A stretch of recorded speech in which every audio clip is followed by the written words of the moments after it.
नमस्कार, बुलेटिन में आप सभी का बहुत स्वागत है। आपके साथ मैं हूं नलिनी पांडे। कानपुर के लोगों को एक बहुत बड़ी सौगात मिली है। सीएम योगी आदित्यनाथ ने कानपुर एयरपोर्ट के नए टर्मिनल का उद्घाटन कर दिया और इस दौरान कार्यक्रम में सीएम योगी के साथ केंद्रीय मंत्री ज्योतिरादित्य सिंधिया भी मौजूद रहे। करीब एक दशक के इंतजार के बाद शहरवासियों को नए एयरपोर्ट टर्मिनल की बड़ी सौगात मिली है और अभी तक एयरफोर्स के रनवे से 3 शहरों दिल्ली, मुंबई और बेंगलुरु की उड़ानें संचालित होती थी, लेकिन अब हाईटेक सुविधाओं से लैस टर्मिनल से सिविल एयरपोर्ट पूरी तरीके से ऑपरेट होगा।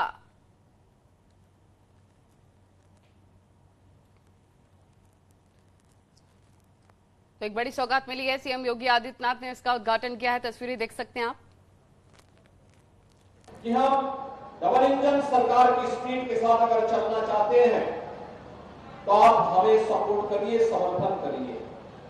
और भाइयों बहनों, मैं आज आपको इस बात के लिए आश्वस्त करने के लिए फिर आया हूं कि कानपुर विकास की इस प्रक्रिया का एक अभिन्न हिस्सा रहा है और यहाँ के माननीय जनप्रतिनिधिगण, माननीय सांसदगण, माननीय विधायकगण लगातार यहाँ के विकास की आवाज को लखनऊ और दिल्ली तक पहुंचा करके विकास की ढेर सारी योजनाओं को लाने का कार्य करते हैं। कि जो हमारी सोच विचारधारा है प्रधानमंत्री जी के नेतृत्व में कि पूरे देश का आम नागरिक, अगर 9 साल में नागर विमानन क्षेत्र में परिवर्तन आया है तो वो एक परिवर्तन अगर एक शब्द में मैं कह पाऊं तो नागर विमानन क्षेत्र का लोकतांत्रिकरण प्रधानमंत्री नरेंद्र मोदी जी के नेतृत्व में हो पाया। जो सुविधा चुनिंदा लोगों तक सीमित होती थी देश के अंदर, आज पूरे देश के आम नागरिक योजना के तहत जहां केंद्र सरकार सब्सिडी देती है उसके आधार पर आज देश के अंदर 445 ऐसे नए रूट प्रचलित हुए हैं जिसका हम सपना भी नहीं देख सकते थे। जो किसान खेत में बैठकर ऊपर देखता था और ताकता था और हवाई जहाज को देखता था, जो व्यक्ति शहर के अंदर अरमान लगाता था कि हवाई जहाज में वो जाना चाहता है, ऐसे 1 करोड़ 15 लाख नागरिकों को उड़ान योजना के तहत सफर करने का काम भारत सरकार के नागर विमानन मंत्रालय ने कराया है। मेरे भाइयों बहनों, और उत्तर प्रदेश में इंफ्रास्ट्रक्चर पर लगातार और तेजी के साथ कार्य हो रहा है और नए उत्तर प्रदेश में हवाई सेवाएं न सिर्फ मजबूत हो रही हैं बल्कि कनेक्टिविटी लगातार और ज्यादा बेहतर हो रहा है। और इसी कड़ी में कानपुर के लोगों को नए एयरपोर्ट टर्मिनल का तोहफा बड़े बदलाव ला सकता है। क्या कुछ खास है कानपुर के नए एयरपोर्ट में, इस रिपोर्ट में आपको दिखाते हैं।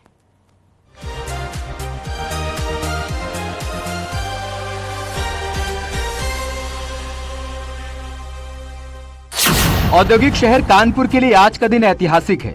कानपुर एयरपोर्ट पर नए सिविल टर्मिनल की 4 दशकों पुरानी मांग मुख्यमंत्री योगी आदित्यनाथ ने पूरी कर दी है।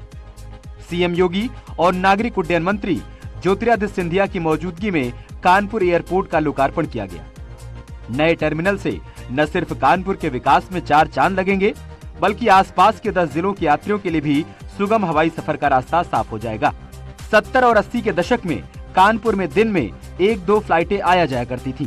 80 के दशक की जरूरतों के हिसाब से पुराना टर्मिनल तैयार किया गया था। एयर इंडिया और कुछ निजी कंपनियां कानपुर से फ्लाइट संचालित करती थी, लेकिन कभी तकनीकी दिक्कतों और कभी कम यात्रियों के चलते सेवाएं अनियमित रहीं। लेकिन अब इस टर्मिनल के निर्माण के बाद कानपुर वासियों का ये अपना एयरपोर्ट फुली ऑपरेटेड हो जाएगा।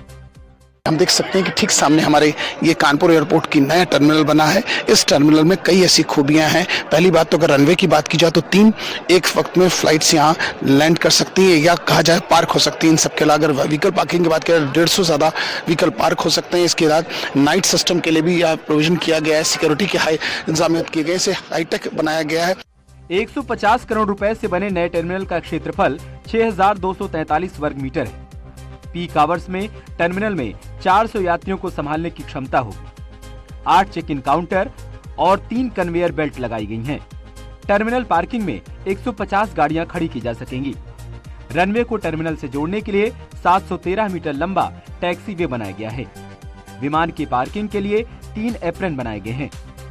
जरूरत पर 3 एप्रन और टर्मिनल बिल्डिंग का विस्तार भी किया जा सकेगा। नया टर्मिनल कानपुर के कारोबार को संजीवनी देगा। विदेशी खरीदार सीधे कानपुर आ सकेंगे। इससे पहले बिजनेस के लिए बड़े शहरों का रुख करना पड़ता था। नई टर्मिनल बिल्डिंग की बात करें तो ये कानपुर की थीम पर तैयार की गई है। बिल्डिंग का अगला हिस्सा प्रसिद्ध जेके मंदिर की याद दिलाएगा। अंदरूनी हिस्सा उद्योगों के अलावा झंडा गीत के रचयिता श्यामलाल गुप्ता और महर्षि वाल्मीकि पर आधारित है। अराइवल और डिपार्चर्स की अगर बात की जाए, उसके लिए 4.5 से ज्यादा अराइवल और डिपार्चर पे लोग, यानी शहरवासियों के लिए प्रदेश और केंद्र सरकार का ये सबसे बड़ा तोहफा माना जा रहा है। क्योंकि कई वर्षों से एयरपोर्ट एक सपना था, क्योंकि फ्लाइट्स आती थी या कैंसिल हो जाती थी, मगर अब टर्मिनल प्रॉपरली बन गया है। यानी आज का दिन किसी महोत्सव से कम शहरवासियों के लिए नहीं है। कानपुर एयरपोर्ट न सिर्फ शहर के उद्योगों के लिए संजीवनी साबित हो सकता है, बल्कि आसपास के कई शहरों के लोगों के लिए भी यातायात का बेहद सुगम और कारगर तरीका बनेगा। सीएम योगी ने 40 साल पुरानी कानपुर के लोगों की इस मांग को न सिर्फ पूरा किया, बल्कि नए इंडिया के नए यूपी की एक और झलक देखने को मिल रही है। Bureau report, news 18 Kanpur.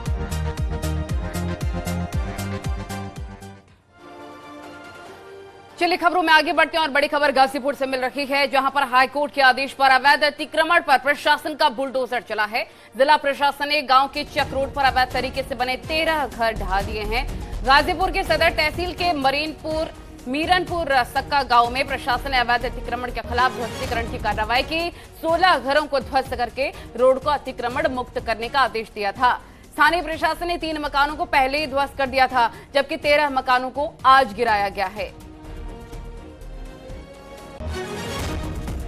Miranpur सक्का माननीय उच्च न्यायालय ने आदेश दिए कि जो भी अतिक्रमण है चक्रोड पर, उसको हटाकर आप अपना एफिडेविट दाखिल करें। इसी क्रम में आज से 5 महीने पहले हम लोगों ने यहाँ पर अतिक्रमण हटाने का प्रयास किया था, जिसमें 3 मकान तोड़े थे तत्समय, और फिर इनको समय दिया गया था कि अपना मकान स्वतः तोड़ लें। किंतु 5 महीने व्यतीत होने के बाद जो इन लोगों ने तोड़ा नहीं, इसी क्रम में आज हम लोग उपस्थित होकर पुनः इस कार्यवाही को पूरा कर रहे हैं। आगे बढ़ते हैं। यूपी में धार्मिक स्थलों पर लाउडस्पीकर हटाने को लेकर सीएम के निर्देश पर कार्रवाई हो रही है। बुलंदशहर में 2 मस्जिदों और 1 मंदिर के धर्मगुरुओं पर मुकदमा दर्ज किया गया है। इन पर तेज आवाज में लाउडस्पीकर बजाने का आरोप है। पुलिस ने कार्रवाई के दौरान लाउडस्पीकर जब्त भी कर लिए हैं।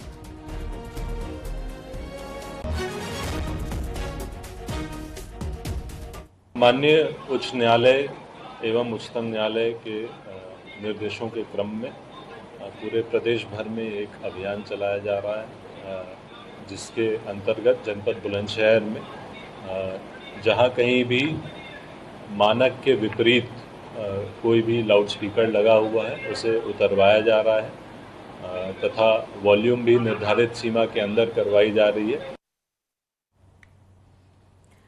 तो न्यूज़ 18 उत्तर प्रदेश उत्तराखंड लगातार नंबर 1 पर बना हुआ है। ये सब दर्शकों के प्यार की वजह से संभव हो सका है। चुनाव नतीजों के दिन भी न्यूज़ 18 उत्तर प्रदेश उत्तराखंड सबसे ज्यादा देखा गया। दर्शकों ने न्यूज़ 18 उत्तर प्रदेश उत्तराखंड पर एक नतीजा सबसे पहले देखा। इसीलिए कहते हैं चुनाव मतलब न्यूज़ 18 उत्तर प्रदेश उत्तराखंड, और यूपी में खबर मतलब न्यूज़ 18 उत्तर प्रदेश उत्तराखंड। आप देख रहे हैं न्यूज़ 18 उत्तर प्रदेश उत्तराखंड।